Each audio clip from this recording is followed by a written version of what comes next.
Hi everyone, it's Emma. So I decided to make a little video talking about my expectations of university here in America versus the reality. So I probably had a little different expectations than what people in the US have, because not many people from my high school in Finland went to study in the US, and it wasn't really something that our teachers focused on or our guidance counselor focused on. Like, my guidance counselor didn't really even know what the SAT was, and it was something I had to do on my own and like figure out the mess of college board and all of that. My expectations of what university would be like here weren't that informed. One thing I wasn't expecting was how sheltered you sort of feel living in a dorm.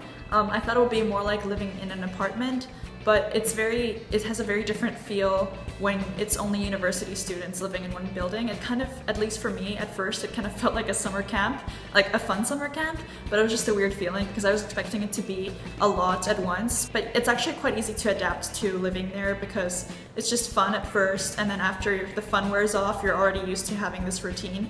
And also in universities in America, you have resident assistants and like this whole network of like housing community. I know at least in Finland, students just live in apartments, and in the UK, I don't think they have resident assistants, but they do have student housing.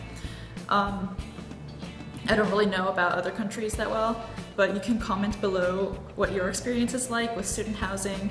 You find a lot of friends based on if you live near them, at least in your first year, because it's just more convenient to make friends with people you see a lot. For example, that's how Jake and I met. We lived on the same floor. I didn't really think that my dorm life would really be a big part of my student life, but it turned out to be quite a large part of it. Another thing I wasn't expecting was the workload. I remember being an IB student, people always tell you, I don't know, like, this might not be that relatable if you're not an IB student, but people always tell you as an IB student that university is going to be a breeze because you're used to doing research papers and like the workload is very hard.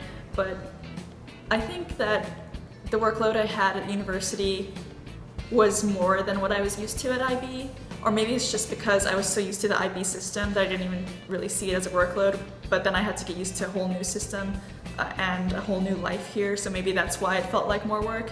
If you're an IB student, don't feel too relieved once you're over with IB. There's still more work to come. It's not over yet. Now that I've finished my sophomore year, there's definitely a huge divide with how difficult my sophomore year was based on how difficult my freshman year was. I just finished all the organic chemistry I ever need to do, and that was a lot. As a pre-med student, you just have to learn to love the work and struggle through all of it and adopt the library as your new home. On that positive note, I'll move on to the next thing I wasn't really expecting.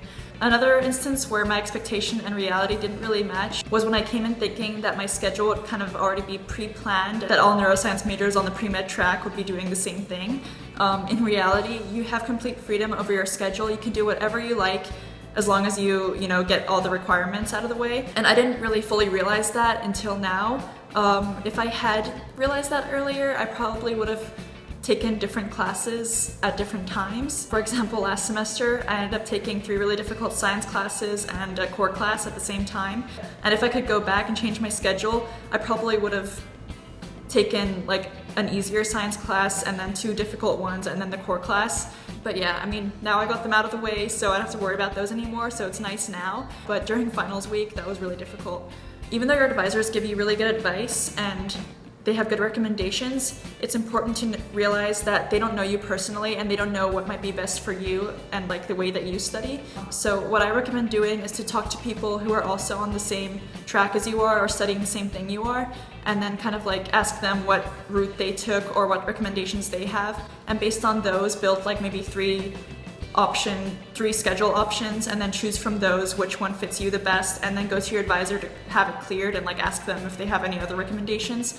But yeah, now that I've kind of talked about instances where the reality was kind of negative compared to my expectations, I'll talk about something more positive. I didn't expect it to be as easy to get used to living on your own and like having an independent life. Like, I thought it would be really hard to balance being independent with like difficult classes at the same time.